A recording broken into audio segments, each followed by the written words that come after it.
this is Deborah here. Thank you so much for taking the time to join me in this short parenting workshop. I'd like to begin by asking you just a few simple questions. Do you often feel exhausted?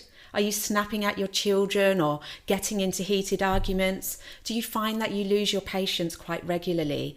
Or, I don't know, maybe everything just feels so overwhelming because you just can't seem to find the time for anything, let alone yourself and interpersonal relationships. Parenting is tough. It's one of the hardest jobs that you'll ever have to do in your life, and it presents with many challenges along the way. Living in a chronic state of stress activates a part of the brain called the limbic system, which sets off our fight or flight response. And before we know it, we're in autopilot survival mode. This can lead to feelings of failure, negative self-talk, and inevitably some degree of parental burnout. But what if I told you there was a solution to all this, a way in which you can decrease your stress levels by up to 80% and build stronger, healthier relationships within your family dynamics? In this short parenting workshop, you're going to learn the differentiation between workplace and parental burnout, how to identify the 4 main symptoms of parental burnout, and the 5 key steps to parental burnout recovery. Let's get started. Studies suggest that up to 5 million US parents experience parental burnout each year. And in the UK, research shows the shocking 82% of parents display at least one of the warning signs of parental burnout. This is believed to be due to various factors, including social isolation, children's misbehaviours, and poor time management skills. Now let's imagine your boss absolutely loves your work. He tells you you're the best employee in the world and nobody could possibly be as amazing as you. He's full of praise, right up until the point where you do a project the same way you always have. You present him with your work, only to have him throw it away, telling you it's the worst project he's ever seen and he can't think of why you would have thought it would be good enough. You'd quit, wouldn't you? You'd have to for the sake of your mental health. Now consider having to put up being treated like this, putting in long hours for no pay and with no idea what the project deadlines are or what your boss expects you to do at any given moment. It's basically slave labour, and I'm pretty sure that's a breach of our human rights. Yet this is a good representation of what parenting can be like. Your boss is your child and their needs and wants are changing all the time. When you compare workplace and parental burnout, it's not difficult to see that parental burnout can be much more harder to deal with. There's no walking away from it and finding another child. So what exactly is parental burnout? According to the World Health Organization, burnout is a condition which arises from chronic workplace stress, which has not really been managed effectively. It is characterized by 3 main symptoms: feeling drained or exhausted, feeling increasingly distant from your job, or feeling negativity or cynicism towards your job, and reduced professional performance. I can honestly say I definitely have experienced at least one of these symptoms at one point in my career. Now translate those feelings to your family. Parental burnout extends so much more further than simply not wanting to do the household chores or tackle family responsibilities. The consequences on your physical and mental health are far-reaching and have an impact on everyone in the family unit. Interestingly enough, psychologists have identified 2 primary differentiations between parental burnout and workplace burnout. First, workers don't tend to dwell on their pre-job lives, whereas parents do have fantasies about their youth and being child-free. Secondly, workers are also prone to dehumanizing the people they work with, but parents don't seem to dehumanize their children, which is obviously a good thing. There are 4 symptoms of parental burnout. If you recognize any of these in yourself, don't worry, I'll be going through exactly what you can do to combat this later in the video. But before you can tackle a problem, you have to know exactly what you're dealing with first. Let's now take a look at the 4 main symptoms of parental burnout. 1. Exhaustion. I'm pretty sure we've all experienced this at some point. As a parent, it can sometimes feel like being physically and emotionally exhausted is a permanent state of being.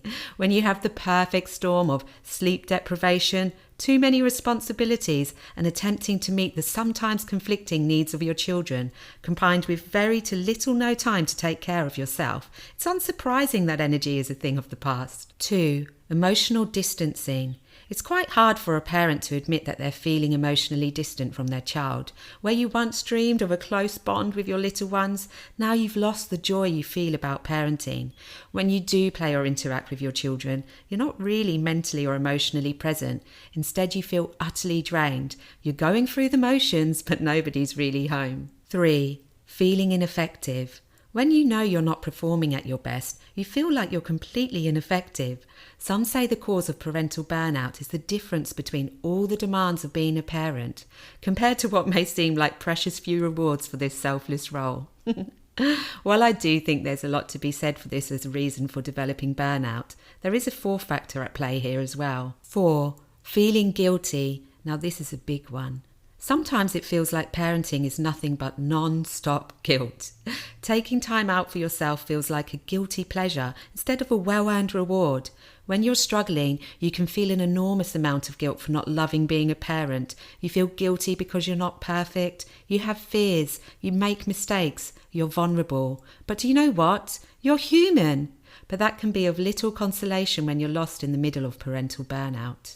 Now, it's not my intention to worry you even further, but I do think it's important that we cover the effects of parental burnout. If you recognise yourself in any of these symptoms, don't worry, we're going to discuss what we can do about that a bit later, but you may be suffering from parental burnout. The effects are depression, anxiety, insomnia, irritability, emotional distance and disconnection from your children, and even marital difficulties. Nobody wants to experience any of this, and I don't want to frighten you, but it's important for you to understand just how serious the consequences of parental burnout can be. But the most important thing is to know that there is hope, and we're now going to move on to the 5 key steps to parental burnout recovery. Step 1, let go of perfectionism. It's great if you can lovingly prepare homemade cookies for your child's lunchbox, and it's wonderful if your house is spotlessly clean. However, there's only so much of you to go around. Lose your attachment to perfectionism and understand that doing your best will always be good enough, even on those days when it really doesn't feel like it. Step 2, practice self-care. We all need time to recuperate from daily stresses and strains, and there's a reason why air stewards constantly tell us to put on an oxygen mask even before assisting our own children.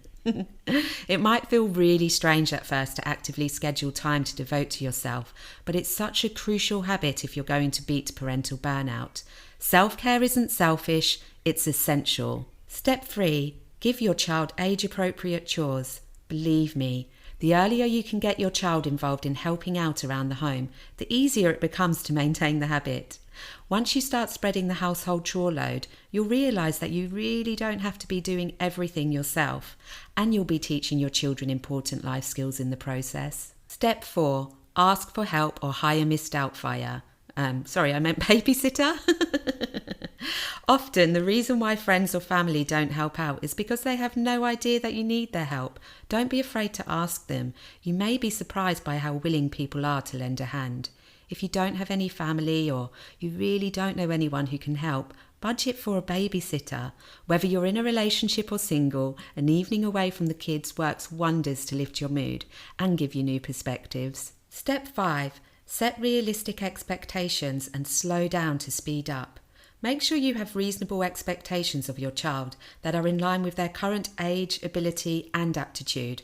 When we are feeling stressed, it's easy to get frustrated or impatient with our children. When a child ignores your requests, deliberately goes out of their way to annoy you, or slams their bedroom door in your face for the 100th time, it's completely understandable for you to want to snap. However, one of the biggest lessons I've had to learn as a mum is to slow down.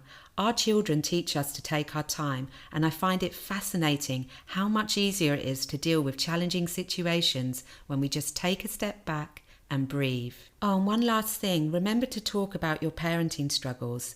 Talk about how you're feeling and the challenges you're facing. Talk to your spouse, your parents, siblings, close friends, or even a parenting expert. Anyone who is supportive and builds on your self-confidence. This will help you to know you're always acting on your best judgment and making informed choices. By following the advice that I've given you in this video, you should see some kind of an improvement in your family dynamics. However, you may still find yourself questioning whether you're on the right path to overcoming your own parental burnout, or maybe the thought of trying to make a change by yourself is yet another thing to add to the overwhelm.